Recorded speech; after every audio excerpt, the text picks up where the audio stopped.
Mary Lou McDonald, you have applied to be Taoiseach, the equivalent of Prime Minister, but Sinn Fein has always been in opposition. So what equips you to run this country?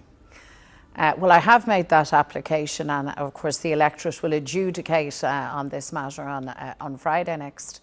And this election, David, in many ways is an opportunity to make history.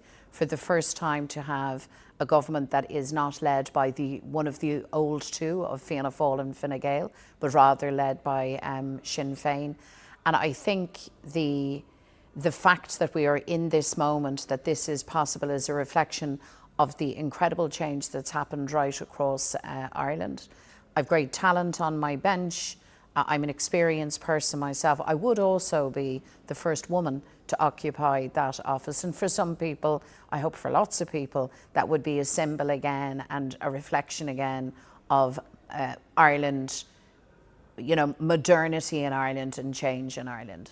There will be those, of course, who would say that you are not the person to run the country because of what's gone on within Sinn Féin in recent months. You paid tribute to a senator who stood down when you knew that he had sent inappropriate text messages to a teenager. You had two press officers who resigned because they had provided a reference for another press officer who was being investigated for serious child sex offences. What have you and Sinn Féin learned from those episodes? And of course that person has been convicted now of very egregious crimes against children. So I would say this, those things happened. I would make the case that you cannot legislate for human behaviour, and in any organisation, any large organisation, unfortunately there are moments where behaviour is bad, where rules are broken, and the test is how a leader responds to that. And I would submit that in each of those cases people will have seen on my leadership accountability and consequences on each occasion where people behaved badly. On the issue of the issuing of that statement when the senator in question left office, the senator, I should say, was in a very serious mental health crisis at the time, but that does not excuse or exonerate me from the fact that I should not have issued that statement. If I had to do again, David, I wouldn't issue that statement because it caused upset and hurt to the young person involved. They made that very clear. I've been in contact with that young person through their mother to apologise sincerely. I reiterate that. The last thing I would do is cause that level of grief, particularly to a young person. So I regret that deeply. You have said that you feel that some of your candidates should not be asked about the IRA, but doesn't Sinn Féin celebrate and commemorate the IRA? Well, I've made really 2 points, and they're both really, really important. My first point is we have to be conscious and remember our past. Those who don't know their history run the risk of repeating it, right? So I think it's really important that all of us, and that we recognise that there isn't a singular historical narrative of Ireland. There is a multiplicity of them. We have to respect that. That's really, really important for all of us. In an Irish context, certainly people were hurt, harmed, injured in the course of conflict. I have no right, we have no right to ask anybody to forget that. How could they? How would we? There's real value in understanding our past. So let me make that point. But my second point is this. It's simply not reasonable to ask somebody who wasn't born when the conflict raged to be accountable or to answer questions on that in a personal capacity. That's not a reasonable thing. We don't do it in any other sphere of life. In the summer, you said you had lost the trust of the people on immigration because you weren't where people are, quote unquote, on that issue. How did that disconnect happen? So yeah, this was a really important learn, I think, for all of us.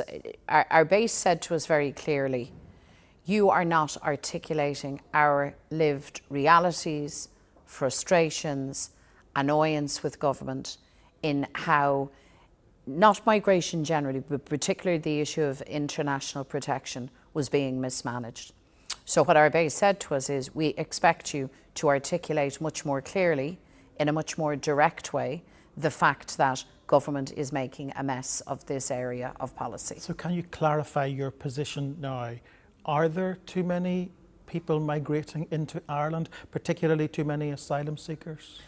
Well, our position, hasn't changed. What we have done is we've clarified and we've amplified it, I think, much more powerfully now.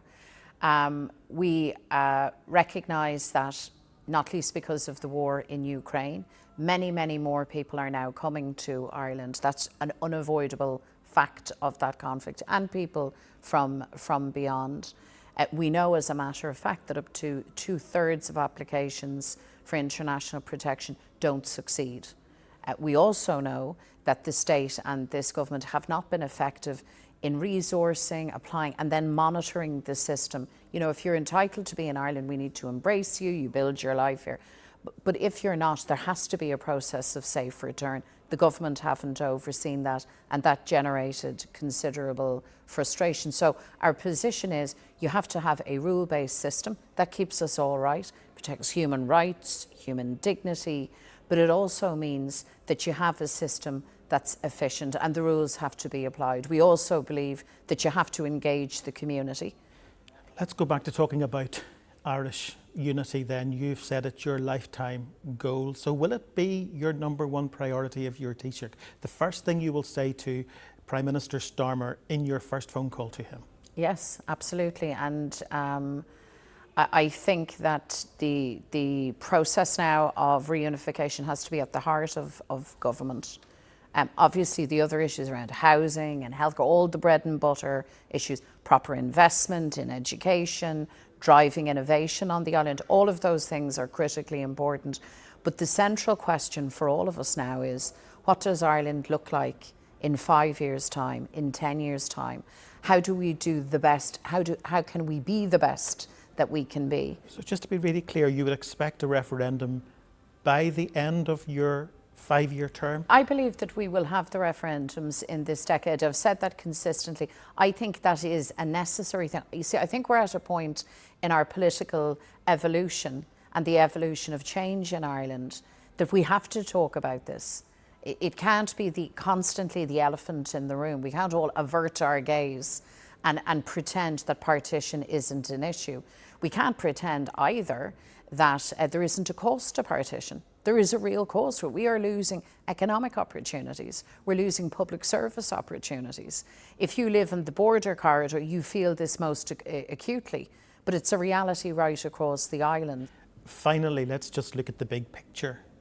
You disagree profoundly with President-elect Trump on many things, particularly the Middle East, but 1 in 6 jobs in Ireland is dependent upon US investment. So if you're Taoiseach, how are you going to manage that relationship with the incoming White House? I don't think President Trump would be one bit surprised to hear from an Irish Taoiseach, but particularly an Irish Sinn Fein Taoiseach, what our position is on Palestine, the need to end the genocide, the need to stop arming Israel, the need for Israel to be held to account and for international law to be respected. So those positions have to be asserted because it is the right thing. I view with absolute dismay and horror, frankly, that more than a year on, we are still witnessing this. This is a problem for the world. We need to solve it. And the answer is contained in the international rule book, but those rules need to be applied. You're asking me, I guess, can you do that and at the same time maintain that economic relationship? I believe you can, and I believe that we must. So I think we're going to have to manage this carefully. We're going to have to mitigate risk to the economy and to our investment prospects. And we also have to very clearly articulate the Irish position on international affairs. We have a duty to do that. And the great, I suppose, alchemy, the great chemistry of getting this right is about balancing those things. But I believe that it can be done. Maybe it's because I'm a woman and we naturally multitask.